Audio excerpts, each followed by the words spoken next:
감사합니다. 오늘 어버이날 그리고 어버이주일 찬양하다가 우렵해 갖고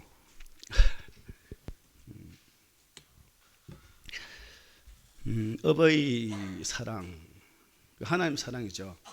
해 아래 하나님 위에 빼고 해 아래에서 가장 큰 은혜와 사랑은 어버이 사랑이다 하는 말입니다.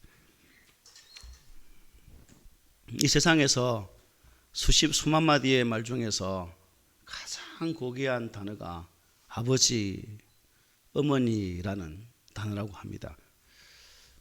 아마 그것은 이 세상에서 어머니의 사랑보다 아버지의 사랑보다 더 크고 귀한 사랑이 없기 때문이 아닐까라는 생각도 듭니다. 우리들의 부모님 지면 꺼질세라, 불면 날아가세라, 금지어비어 애리중지 키우고 진자리 마른 자리 가리지 않고 질면 따뜻한 곳으로 마른 곳으로 차가우면 따뜻한 곳으로 자녀들을 먼저 니우고 찬자리 진자리는 내가 차지했던 우리네 부모님들, 또 먹을 것이 있으면 내 입은 들어가지 않을지라도 새끼들 입에는 무언가 채워넣음을 통해서 참 배불리기를 원했던 우리 앞세대들, 저보다는 우리 앞세대의 부모님들 더 큰 그러한 사랑의 모습들을 우리가 보게 됩니다. 그런 의미에서 참 자녀들은 부모님의 이 은혜와 사랑 앞에서 참 어떤 삶을 사는 것이 더 중요할까? 아마 앞으로 시간이 지나면 지날수록 부모에 대한 그 애정들은 식으면 식었지 더 뜨거워질 수는 없을 것 같은 시대적 상황 속에서 예수 믿는 자로서 하나님의 자녀라 자처하는 우리가 동일하게 세상의 흐름 속에 묻혀서 똑같이 그렇게 흘러가 버린다면 성경 말씀은 그냥 전설 따라 삼천리처럼 구전되어지는 그냥 말에 지나지 않을 것 같은 시대도 아마 곧 올 것도 같은 그 진한 느낌이 드는 이유가 무엇이겠습니까? 무슨 의미냐? 예수 믿는 하나님의 백성이라면 세상에 많은 사람들이 부모에 대한 그러한 자세를 보여주는 그 흐름이 대세를 하여서 따라가지 아니하고, 그래서 성경 말씀을 앞세우고 성경 말씀에서 주시는 그 진리의 말씀에 따라 순종하며 부모를 공경하는 그 삶으로 살아가고자, 여러분 여느 때가 알을 낳기 위해서 그 거친 물살을 영유하며 올라가는 그러한 시대의 찬 그 물길 속에서 영유하면서 올라가 하나님의 말씀을 나타내기 위한다면 우리 안에 하나님의 더 큰 능력과 은혜가 나타나리라 믿습니다. 이처럼 빌려준 부모님의 은공을 여러분 어찌 태산에 비유할 수 있겠습니까? 그래서 지난 주간에 아버지, 어머니에 대한 내용들은 많잖아요. 어머니에 대한 내용 많은데 아버지에 대한 내용이 찾아보니까 있더라고요. 작자미상입니다. 아버지는 밖에서는 대장이지만 집에서는 언제나 쫄병이다. 아버지는 집에서 어른인 척하지만 어릴 적 친구들 앞에서는 소년이 된다. 엄마는 모두가 보는 앞에서 기도를 하지만 아버지는 아무도 안 보는 곳에서 신문을 보는 척하며 기도한다. 자녀가 늦게 들어올 때 엄마는 전화로 야단치지만 아버지는 묵묵히 어둠 속의 현관으로 나가서 막 돌아온 자식의 신발이 있는가를 조용히 확인한다. 엄마는 울었기 때문에 세수를 하지만 아버지는 울기 위해서 세수를 한다. 그래야 아무도 우는 것을 못 보게 된다. 엄마의 가슴은 봄과 여름으로 오가지만 아버지의 가슴은 가을과 겨울을 오간다. 그래서 아버지의 찻잔에는 눈물이 절반이다라는 작자 미상의 글이 있더라고요. 이걸 보면서 그런 것 같아요. 저도 저희 아버지가 살아오셨던 삶의 자리를 쭉 돌아보면 뭐 함께 입을 뭐 뒤집어 쓰고 막 부정 운 적도 있지만 그런 것보다는 그렇게 많이 사셨던 것 같아요. 그러면 이제 아버지는 몇 명 안 되는데 엄마가 뭐고 이런 불만 여자들 불만 들을 것 같아서 또 엄마에 대한 거를 제가 한번 적어봤습니다. 이 내용은 지난 수요일에 잠시 언급했는데요. 제 모친이 다니는 주간 보호센터에서 어버이날이니까 영상을 찍어서 보내라고 하더라고요. 새벽기도 끝나고 이 어머니의 내용을 가지고 이제 촬영을 하는데 도저히 촬영이 안 됩니다. 엄마 부르니까 그냥 엄마 한마디에 눈물이 쫙 나와가지고 그래 이제 혼자 멍청히 앉아서 물티슈 마른 티슈 딱 손에 들고 눈물 닦아가면서 마음 진정시켜 가면서 한참 있었네요. 그래 또 한 번 더 시도해야지 엄마 하는데 또 안 돼. 그래 또 안경 벗고 또 손수건으로 또 눈물 쫙 닦아가면서 한참 기다리다 그냥 마음 성령님 좀 진정 좀 시켜주시죠 하다가 읽었던 내용입니다. 어머니 노진향, 어머니 한평생 기도로 사신 당신의 이름은 희생입니다. 우리 교회 어머니는 이렇지 않아요. 그걸 알고 들으세요. 한평생 눈물로 성경을 적셔오신 당신의 이름은 사랑입니다. 어머니 당신은 연약한 여인이지만 어머니였기에 강하셨습니다. 당신은 연약한 여인이지만 어머니였기에 모든 것을 안으셨습니다. 어머니, 당신은 이 땅에 하나님이 빚으신 그 어떤 꽃보다 아름답습니다. 진한 향기는 없어도 당신의 희생 속에서 진한 향기를 느낍니다. 빛가는 보이지 않아도 당신의 눈물 속에서 영롱한 빛깔을 봅니다. 어머니, 당신은 이 땅에 하나님이 빚으신 피조물 중에서 가장 위대한 작품입니다. 그 어떤 것도 덮을 수 있는 넓은 하늘입니다.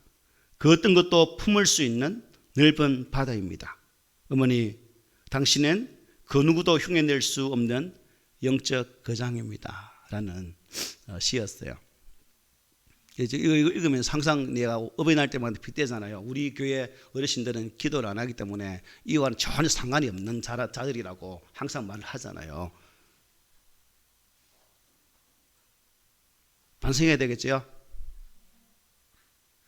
회개해야 되겠죠? 입이 10개라도 할 말이 뭐가 있겠어요?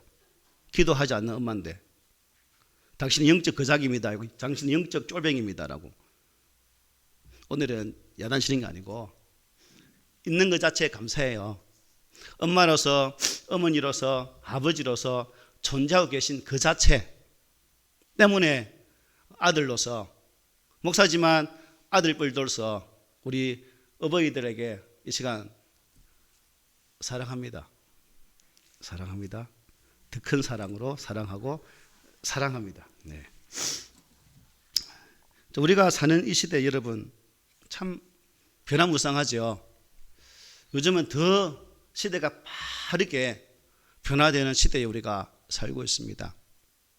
이 빠르게 흘러가는 시대 속에서 개인은 물론이거니와 우리가 섬기는 교회가 그에 마땅한 대처를 하지 아니하면 이 큰 어려움과 궁경에 처할 수밖에 없는 그런 시대에 우리가 살고 있습니다.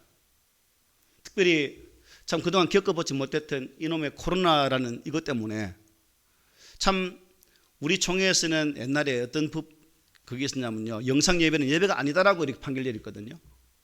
그럼에도 불구하고 2년 3개월 동안 영상 예배 한다고 참 난리 생서 부르스를 떨었던 그런 적도 있었습니다. 하지만 우리가 이러한 시대 속에서 참 시대가 변하고 많은 것이 변하지만 여러분 절대 변하지 않는 법칙이 있죠.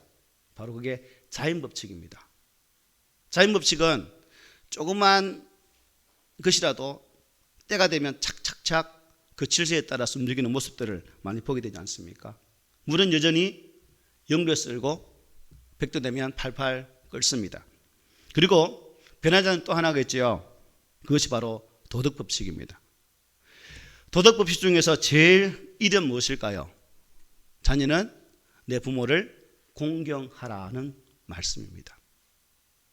어르신들은 이제 내가 내일 모레 갈 날이 얼마 남지 않았지만 여러분들이 어릴 때 사셨던 때 그때의 부모님에 대한 그 기억이 납니까? 이제 중간 세대인 우리가 받았던 그 부모에 대한 그 사랑과 은혜, 참 어쨌든 조금만 더 열심히 살아서 자녀들에게 풍족함을 남기기 위해서 애썼던 부모 세대, 이제 제 조금 밑에 세대들은 또 다른 부모 세대로서 자녀들에게 그 무엇인가를 보여주고 있고, 이제 젊은 세대들, 가 30 초반의 그런 부모 세대들은 또 아이에 대한 태도가 다른 모습들을 봅니다. 그 세대마다 참 부모와 자녀와 부모의 그런 모습들이 참 다른 시대에 우리가 다 살고 있습니다. 성경은 이렇게 말씀해요. 내 부모를 공경하라. 그리하면 내 하나님 여호와가 네게 준 땅에서 내 생명이 길리라고 말씀하고 있습니다. 여기에서 공경하라 하는 단어는 히브리어는 여러분 12지장 간장 있죠. 애간장 태운다 간장이라고 이렇게 표현하기도 하고요. 또 무겁다라는 뜻으로도 표현을 해요. 하나님을 경외할 때는 뭐예요? 정말 우리 심장을 다해서 예배드리는 의미가 되겠고, 무겁고 정말 경외하는 마음으로 하나님을 경외하다. 공경이라는 이 단어 속에는 하나님 경외와 부모님 경외가 동시에 똑같은 단어로 사용되고 있다는 사실을 아십니까? 하나님은 이 말씀을 주시면서 하늘 하나님과 육신의 부모님을 똑같은 단어를 통해서 공경하라고 말씀했다는 겁니다. 목사가 나의 부모님에게 잘한다고 이 말씀을 전하겠습니까? 여러분은 내나 도찐개찐인데 똑같아요.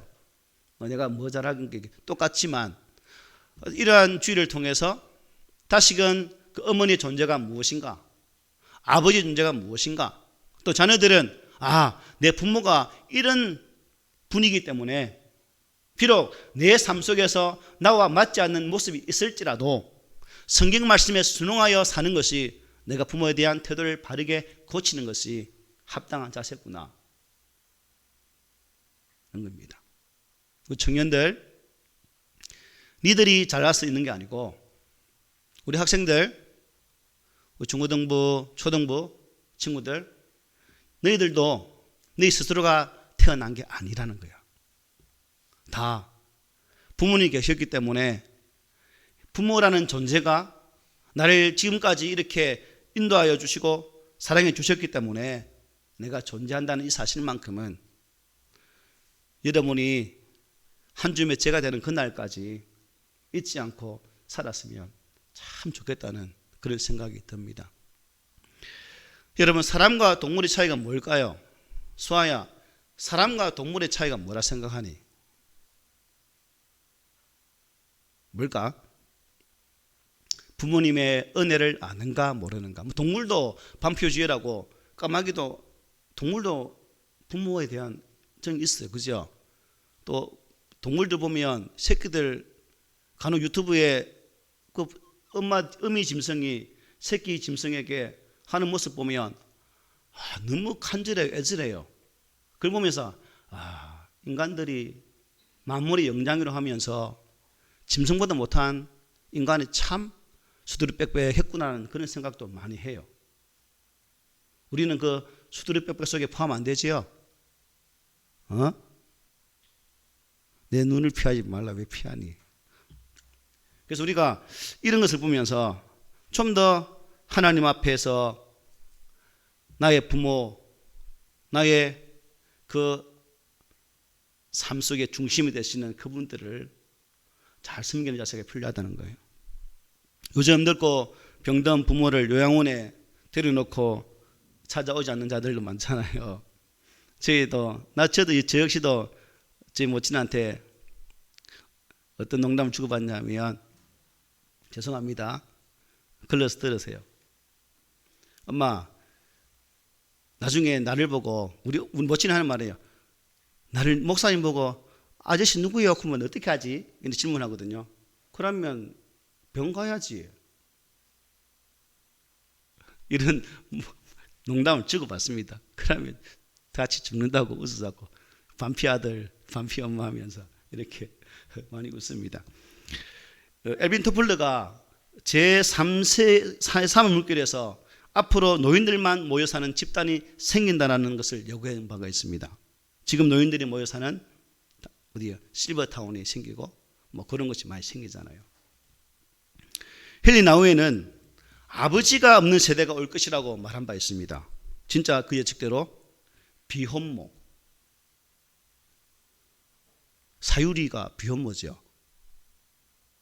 네, 뭐 TV 많이 나오잖아요. 그런 비혼모도 있을 것이다. 진짜 그렇게 되고 있어 지금.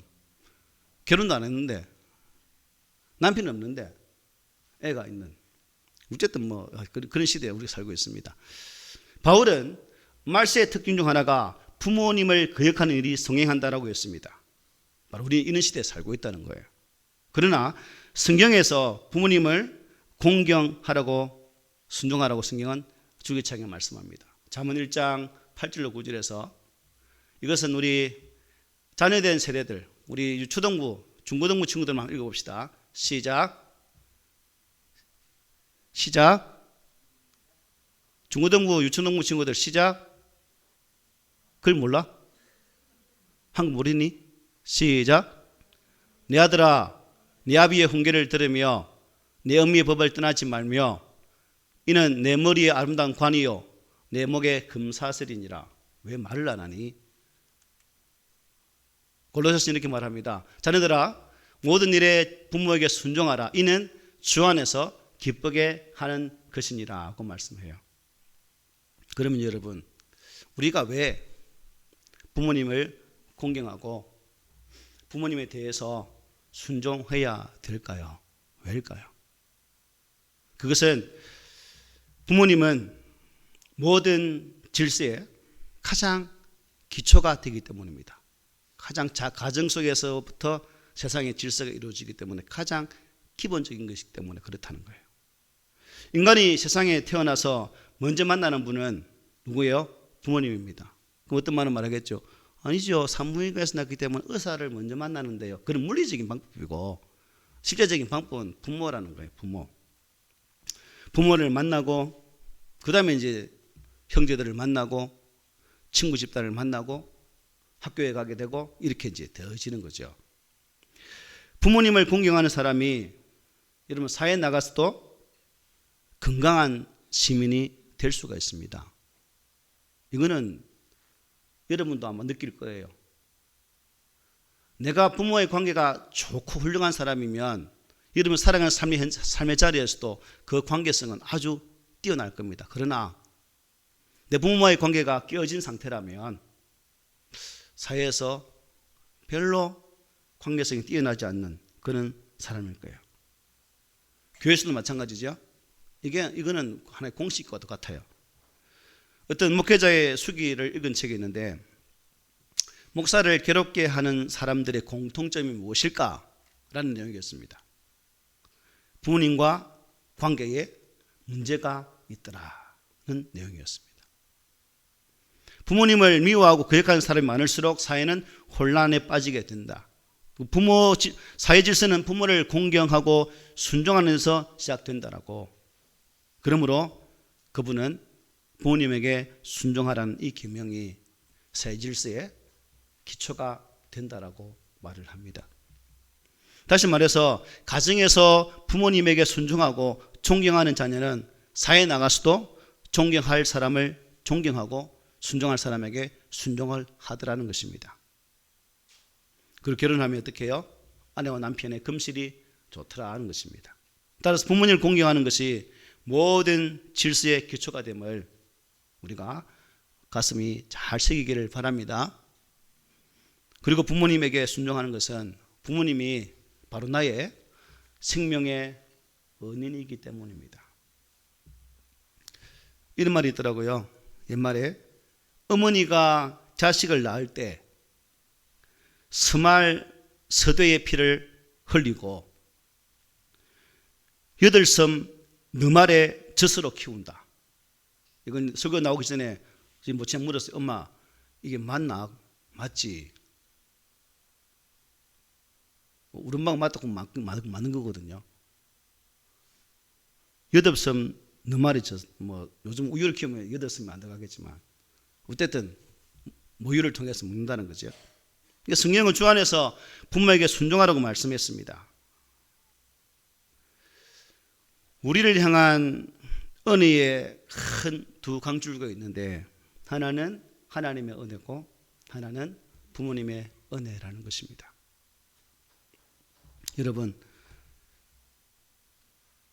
만약에 이게 주 안이라는 말, 주 안에서라는 말이 없다면 그냥 부모를 공경하라고 하면 성경은 삼강오륜과 같은 거죠.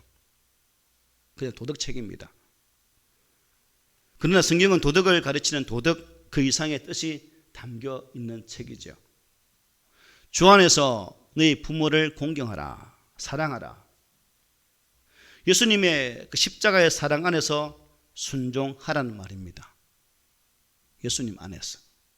그 십자가의 사랑은 원수까지도 사랑하신 하나님의 사랑이지요. 하나님의 사랑은 십자가의 사랑이요, 십자가의 사랑은 예수의 생명입니다. 예수의 생명은 의와 순종이라고 성경은 증거합니다. 예수님의 생명의 반대는 뭘까요? 아담 생명이죠. 아담은 불의와 불순종의 대명사입니다. 아담 생명으로 부모님께 순종한다고 존경할 수는 없어요.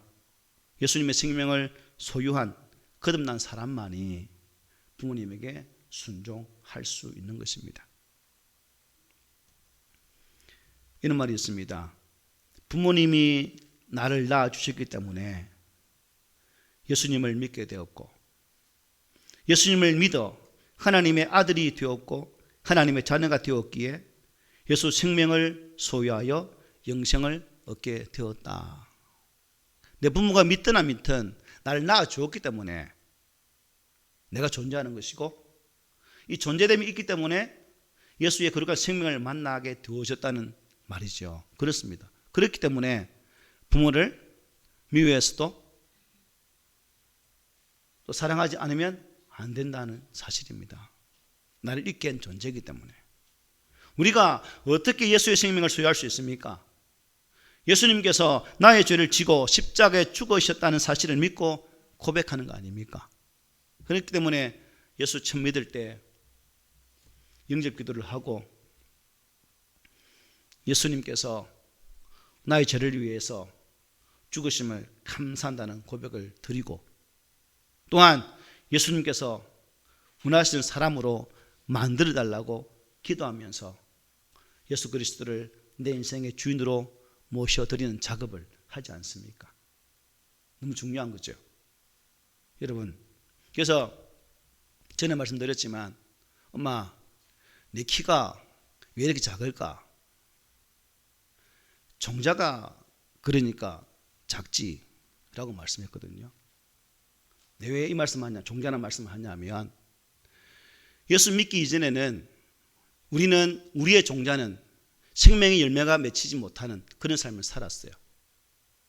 그러나 예수 믿는 순간 예수 생명의 종자가 내 속에 있기 때문에 새로운 생명을 낳을 수 있는 그러한 열매를 기대하는 삶이 되었다는 사실입니다.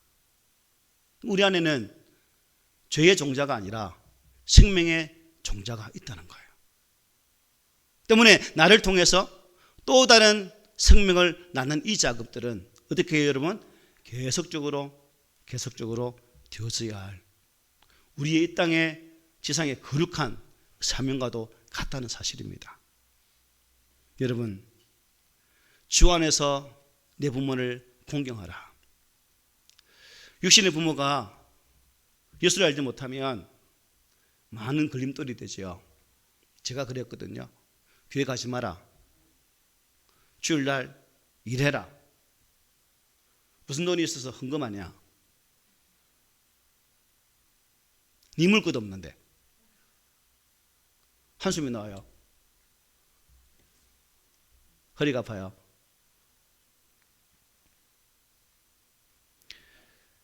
우리가 이런 부모 밑에서 자랐을지언정 그 부모는 여전히 내 부모다. 이거는 변하지 않는 진리죠. 그래서 하나님은 그 부모를 공경하고 사랑하라고 계속해서 우리에게 말씀하고 있습니다. 효도 분명히 해야 되죠. 오늘날은 물질로 이렇게 용돈만 드리면 끝났다라고도 생각할 수 있겠지만 그것도 하나의 효의 방편입니다. 그러나 가장 중요한 효는 무엇일까? 뭐겠어요? 예수 그리스도를 알게 하고 만나게 하고 믿게 하는 영적 작업이 가장 큰 효다라는 것입니다. 우리 가운데 아직도 아버지, 어머니께서 예수를 알지 못하는 분들이 계실 거예요.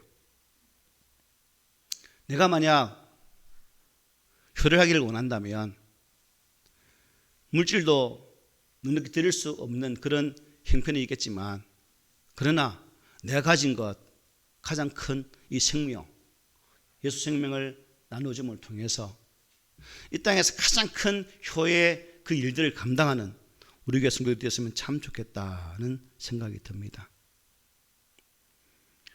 왜 부모를 공경하고 순종해야 되는가? 그 부모님은 나에게 여러분 가장 좋은 것으로 채워주시는 분이기 때문이죠. 항상 좋은 거 있으면 어때요 여러분? 두었다가 꼭 자녀들에게 줍니다. 당신 자신들은 좀 흠이 있고 좀 이상하게 못생긴 것 다 드시지만 이상하게 좋은 것 있고 참 먹음직하고 참 좋은 것 있으면 당신 드시지 않고 남겨두었다가 자녀들에게 다 건네주는 그 사랑, 그것이 부모님의 사랑이고 그 사랑을 우리 삶 가운데 채워주시기 때문에 우리는 부모님을 어떻게 해요? 공경하고 그분 앞에 순종하는 삶을 살아가야 된다는 사실입니다. 백화점 왕 와나메이커가 이렇게 말했습니다. 나에게 사랑을 제일 먼저 가르쳐 주신 분이 어머니였고 나에게 기도를 제일 먼저 가르쳐 주신 분도 어머니였으며 내 영혼의 밝은 등불을 켜주신 분도 어머니였고 행복을 가르쳐 주신 분도 어머니였다라고 고백하고 있습니다. 록펠러 호불호가 많죠. 11조의 왕이 하고 있는데 그분에 대해서는 저는 말하지 않겠습니다. 왜냐하면 호불호가 강하기 때문에 어떤 분은 좋아하고 어떤 분은 아주 싫어하더라고요. 왜냐? 그분이 살아왔던 삶의 모습 보면 너무 착취적인 부분이 많았기 때문에 그것 때문에 싫어하는 분도 있기 때문에 그분에 대해서 말하고 그분의 어머니가 이런 말을 했습니다. 록펠러에게 10가지의 요원을 남겼죠. 첫째, 하나님을 친아버지로 섬겨라. 둘째, 목사님을 하나님 다음으로 섬겨라. 셋째, 주일 예배는 본교회에서 섬겨라. 넷째, 오른쪽 주머니는 항상 11조 주머니로 하라. 다섯째, 아무도 원수를 만들지 말라. 여섯째, 아침에 목표를 세우고 기도하라. 일곱째, 잠자리에 들기 전에 하루를 돌아보고 기도하라. 여덟째, 아침에는 항상 하나님의 말씀을 읽어라. 아홉째, 남을 도울 수 있을 때 힘껏 도우라. 열째, 예배 시간에는 항상 앞에 앉으라. 이게 록펠러 어머니의 10가지 유언이었다고 합니다. 신앙적인 내용이죠. 자녀라는 이름을 가진 여러분,